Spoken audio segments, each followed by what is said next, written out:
I mean, you could do this too. Oh, what's that? My MVP, Iowa. Just tossing that out there. It's got my name on it and everything. It's nice. Okay. All right. It ain't bad, you know. Hey, sure. Hey, if that's what you want to do. Sure. I'm not gonna. I'm not gonna take away your shine, David. If you want to talk about that's the MVP trophy, or what is that? Most Valuable Player Award. What year was that? Huh? That was 2002. 2002. Awesome. All right, here we go. 3, 2, 1. Welcome, Hawk fans. Welcome to another episode of Hawk Talk. I am your host, Colin Cole, and we are back at it again with another episode, of course, with the Hawk Talk. So we have a great show coming to you today, and we're going to be talking, of course, those Minnesota Golden Gophers. But first, I got to introduce my fellow host, my co-host, my ace, my guy who's been helping me to create this great show on a weekly basis. He's done a great job, and he actually, we talked a little bit off air about my introduction of him. For weeks now, I've talked about him being the luxury real estate mogul. The last show, I talked about him being the avid outdoorsman. This week, I'm going to introduce him as Mr. MVP himself, David Porter. David, come on and welcome to the show. Show us what you're talking about, man. Dude, I appreciate the intro. I know you were, it's tough for you to say that, but here it is. This is the real deal. This is from our 2002 season. I did get one of those. You are correct. And I appreciate the intro. I always love being on the show with you, man. So thank you. No doubt, man. No doubt. Congratulations, David. That's a heck of an accomplishment, man. That 2002 team was a really good team. And to be recognized as team MVP is a heck of an honor, man. So congratulations. I'm glad to have you and have you speak about that, brother, because it's well-deserved, man. Well-deserved. Now, let's jump into those Minnesota Golden Gophers, David. Before we do that, though, let's talk these Hawks, man. We saw an influx of offense when the Hawks decided to go ahead and give the opportunity to Alex Padilla, the backup quarterback, last week after Spencer Petras threw 4 passes. Some did not look very well, did not look very good, and it was revealed that Spencer's been dealing with a shoulder injury, believed to have happened in the Wisconsin game. And so in comes Alex Padilla, who sparked the offense and got things going early and often and made some things happen. Clearly, we know that the Hawks scored on the running game between our man Tyler Goodson. There's so many T's on the team. Tyler Goodson and I believe it's Keegan Johnson, or was it Armando? It's Keegan. Yeah. So those 2 guys got the scoring done early, getting in on the ground, two rushing touchdowns, and the running game definitely picked up over 100 yards for the first time in a few weeks. And so, yeah, man, recapping that game that they played against that team, man, it was definitely it was great to see them against a quality opponent in Northwestern, and yet to be able to get the ball to Goodson and get that running game going. It was a tremendous seeing that running game get going again. So David, what do we do moving forward? How do we continue to keep pounding the ball, and how do we keep the success on the ground? It's a couple ways we can do that, right? One, the offensive line play. That's a huge thing. We all know what that is. If we can get our O-line to establish themselves and establish their dominance and start to impose their will on that defensive line and those linebackers, and we've been talking about this all season, get sticky and go up to the second level, drive your man up to the second level, establish that running game. That makes the offense go a little bit better. It really does. It takes the pressure off of everyone. Sustained drives, that all comes about with a nice run game. right? And the run game is heavily dependent on our fullback and mainly our offensive line, right? Then it's going to be our quarterback. The quarterback, get us in the right place at the right time with the right personnel, right, to take advantage of these opportunities that are presented in front of us.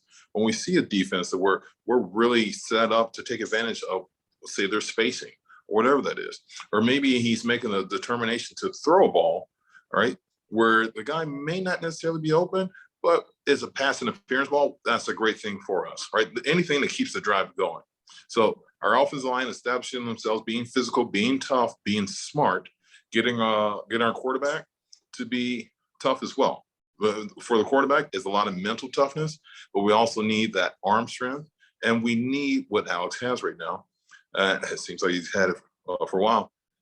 He can move, right? He has great pocket awareness. When the pocket breaks down, he's moving around in it. He's not getting stuck there. He's not, hey, I'm not trying to take these hits. He's moving outside the pocket. You said he rolled out to the right, and he's throwing the ball, or he's throwing the ball away, or he's climbing in the pocket when everything's being pushed behind him, right? He is making defenses understand that, hey, you can't just key in on me on being in this one position. So that's adding to the ability for our offensive line and our receivers to get open and to make some plays and find some holes in that defense. That's going to really help us out in the future. Having a really balanced offense really helps everything out. Mm-hmm. I agree with you 1,000%. And speaking of the receivers, we already know Sam Laporta is the guy that leads the receiving core as a tight end with 34 receptions and 391 yards. Next is the running back, Tyler Goodson. So it's going to take, I mean, he did a great job. We mentioned it in the post game the other day, talking about his ability to distribute the ball, getting the ball to 7 different receivers. It really opened up the offense in his ability to really find those open guys. So how for the maturation of this offense, for a guy like Alex Padilla, who's, getting the opportunity now as a young guy, how does this offense move forward in terms of growth? I mean, we've talked all season about the growth of the offensive line and how that will affect the growth of the team as a whole. Before, we were obviously talking about Spencer and his growth, but with Alex now stepping into the mix, how does this offensive line and the play of everybody around him kind of take the pressure off of him and give him the ability to be able to move forward and continue to pull positive games together? Yeah, this is the second time that we're going to see Alex playing like substantial playing time this season, right? It's good. He got some experience on the away game at Northwestern, and he got in early. So he didn't quite get the start, but he did get out there. His second game now is at home, right? He should be a little more relaxed, a little more calm in the offense. The offensive line and the receivers and the running backs, we get them doing their job. That allows him, Alex, to really just sit back there, and he doesn't have to worry about these things. Not having to worry about somebody coming at your feet, not having to worry about a blitzer not being picked up. That's a huge deal for a quarterback, that peace of mind of knowing that people are going to be in the right place at the right time and doing the right things. And then on top of that, we're assignment sound. We need people to be assignment sound as well as technique sound. That's been a big deal. When we're talking about the offensive line, for us, it's been a lot of technique errors. When we see the guys, they're in their kick slide and they're opening up the gate or they're giving up the inside. And then you got that soft corner where you got that quick penetration to the inside.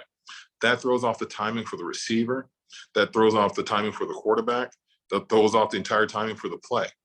It starts with the line on offense. It really does. Once we get that secured, then you have a lot of things that can happen off of that. The timing and the routes aren't disrupted. I know when you see a hot come over a blitz, you got to cut it short, but that's anticipated. Being able to calm everything down. I wasn't the only person on that 2002 team that got that MVP trophy. Our entire line got it. It's because we were able to calm things down for that quarterback and allow those guys that are around us, they're better athletes than we are, to do what they do, right? We enable them to do what they do just by doing our job. That's what we need this offensive line to do. Go out there, do your job, sit in your technique, believe in yourself, believe that you're strong, you're athletic. That's why you're on the team. They recruited you for a reason. believing. We get that going, and we allow our playmakers, the fast guys, I like to call them the little people, to go out there and move fast quickly with the ball, to go out there and make these big plays. Right? We have our leading receiver being our tight end, and every team we're going against, not sure we've ever seen that with another team. It's because we have a lot of short throws that we're making. Right? We got our offensive line is really allowing some penetration. But once we get that shirt up, and this week is going to be a big test, and we had one of our tackles go down. I believe he got rolled up on his knee, but he'll come back. Thank God we're wearing those braces. But we have another shift. I see you smiling. Those braces, those Don Joys, they save us. They do. I know it doesn't look pretty. It's not sexy or anything like that, but it does the job. It saved my knee more than once. But he's out. What are you talking about? How did it do the job and he's injured, David? I don't get that. I don't get that comment. The injury, he was able to walk off. Mm-hmm. Now, difference, right? A complete tear versus a sprain. So where you're looking at a partial tear. So now we're looking at, hey, all right, we can rehab you and get you back in a couple weeks versus you're done for 4 to 6 weeks. No, I get that. And it's just funny. I think because my wife, she calls them gates. She's like, why do those guys have gates around their knees? It's like, I don't know. I know that they are preventative and they help guys, with remain injury free. But especially for offensive linemen, you guys get those running backs falling on your back of your legs, as well as fellow linemen all the time falling on your legs. So yeah, it's definitely needed for you guys. But anyways, I digress. We're going to talk Gopher football. We're going to talk Minnesota Golden Gopher football, man. And those guys come in, I wouldn't say banged up, man, because those guys, they are riding a high right now. I know that they've had some major injuries. All Big Ten performer from a year ago, Mo Ibrahim, was lost for the season. I watched that game against Ohio State early in the season. He was lost for the season.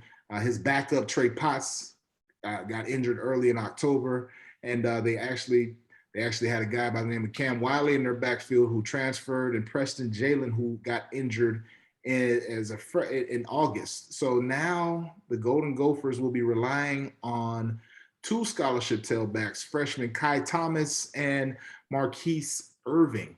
But they're freshmen. However, David, what does that really mean for their offense over there with the Golden Gophers being down to their 5th and 6th string running backs?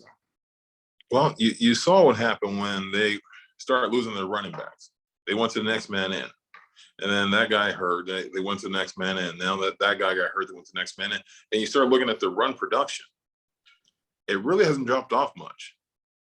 It's dropped off a little bit, and they call it probably could be a little more substantial, but it hasn't really dropped off much. As a matter of fact, they're averaging 207 yards a game rushing. That offensive line that they have, they're big and they're veteran and they're mean. They're really good over there. That offensive line is really good. That's what an offensive line can do. The backup running backs, they're good athletes. I don't care how good of an athlete you are, unless you're Barry Sanders. Now that's special. But without an offensive line, it's really tough in college to really do what you need to do out there. Minnesota has the luxury of having a senior offensive line, a dominant one, and they're big and they know what they're doing. And they're going to go out there and they're going to hit you in the mouth and they're going to keep hitting you. And this is the kind of offensive line that understands it's a 4-quarter game. They're going to keep hitting you the same way all game long. As a matter of fact, by the time it gets to the end, they might just begin, they get to the second half, they might be getting warmed up and ready to hit a little bit harder. That's the kind of offensive line we're going against. That's why when you look at their offensive production, you're not seeing a big drop-off. I mean, if we compare their numbers to our numbers, with all the injuries that they've had and the starters that they've run through, with their points per game, they're at 25.9. We're 24.4 as an average for the season. They're leading us in total yards at 361. We're at 299. Their offensive line and their run game has really allowed them, I'm going to say as a luxury, and it's, guys, almost tongue in cheek when you say that, of having to be able to keep the running game going, even with all the injuries that they're going through. Yeah, it's going to be really dependent on the quarterback. What I'm interested in is what's going to happen on the defensive side for us. Going against our offense, their defense against our offense, and I know that's more your realm, but. Well, it's going to be, I mean, considering the matchup, considering some of these games that these guys have played, David, I remember watching the game September 2nd when those guys hosted Ohio State, and they had that game in hand in third quarter when I ended up going to bed on that. But that's a very good team. They ended up losing that game. They came back and won against Miami of Ohio, dominated Colorado, but then lose to a Bowling Green team 14-10. So they're kind of up and down. When we talk about defensive side, they're a 4-3 scheme schematically, but they do a great job rush ends. But what we have to do clearly is just establish what we were able to establish last week at up in Evanston, Illinois, and that's pretty much what we have at our disposal and what fuels this team.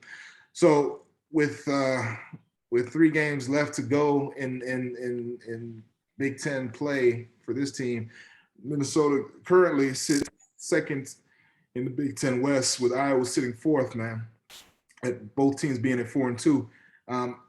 But it's any man's game. I mean, Minnesota actually has won 3 of the last 4 matchups, and so it's been a rather tough outing going up there and dealing with those Golden Gophers. But it's anybody's game, especially when you add Floyd of Rosedale to the mix.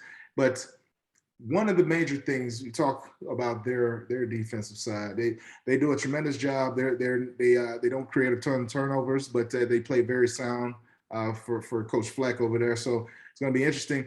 But keeping it on the defensive side of the ball, we're going to shift over to the Hawks side. And what I understand is that 2 days ago, we had a Riley Moss appearance in practice. So what are your thoughts now with Riley Moss getting back onto the practice field with the full intentions of playing this upcoming weekend? How does that affect this Hawkeye defense? Riley is that guy, or when we were talking about earlier, being that guy, the guy that wants to make the play, the guy that goes out there and gets everybody ready to go, the guy that's saying, hey, let's go, we can do this. He's that guy. When he left and when he went away, the defense, there was a noticeable change in our defense and kind of the swagger. We talked about that. The swagger on the defense is so important. There's so much confidence you need to have to play on that island in our secondary, right? Our linebackers, our D-line, we have such a special and talented group on defense. Having Riley back in the mix, I don't see how it does anything but help us. Even just having his leadership out there, it's, when you have special guys like Riley, out there, just having him there in the mix, maybe he doesn't even play the whole game, but him getting him back out there, that's inspirational, right? That tells the defense, hey, we can do this. I'm here for you. You my brothers, I got your back. And he's showing up. He'll show up. That's a big deal. I think that's a huge deal. That's a huge one for our defense. And, we were getting back to our ways of being ball hungry and getting more turnovers. Thank goodness. I think Riley does nothing but add to it, and we should see more of the same. No doubt. Got to definitely, with him back in the lineup, there will be nobody that's missing from the starting lineup. So it'd be great to have him back out there. So before we wrap this up, David, 3 keys to the game for the Hawks to come out with the win against the Minnesota Golden Gophers at home.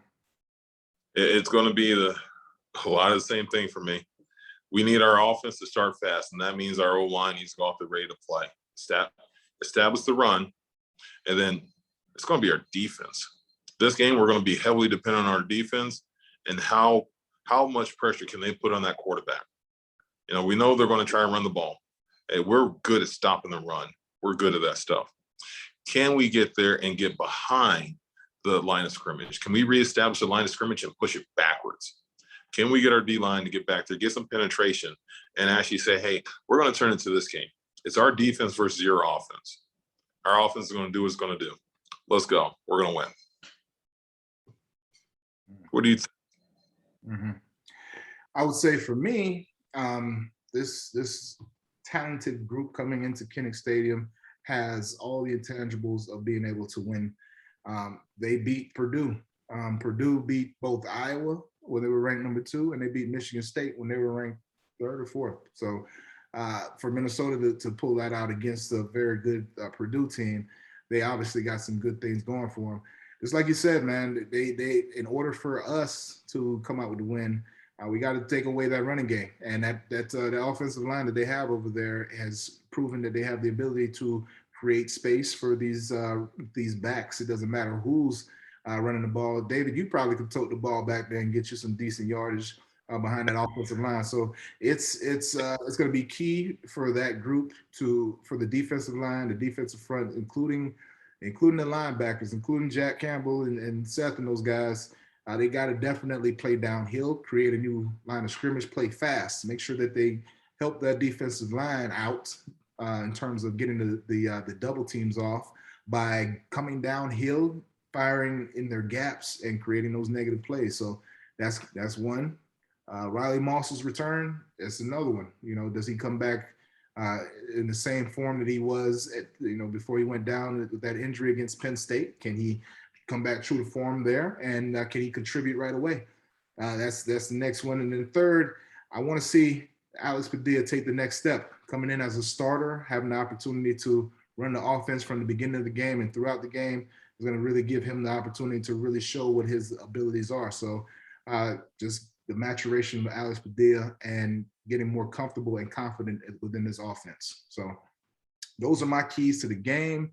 And I'm excited to say, David, it's going to be a huge matchup. I mean, because again, we're in a position now, we have only a few games left to go in this Big Ten season, and as well as the rest of the college season. We got 2:30 p.m. Central Time kickoff in Kinnick Stadium, Duke Slater Field. I always want to make sure I throw that in there. And it's going to be, an electric atmosphere against a Big Ten, a very familiar Big Ten opponent, Big Ten foe.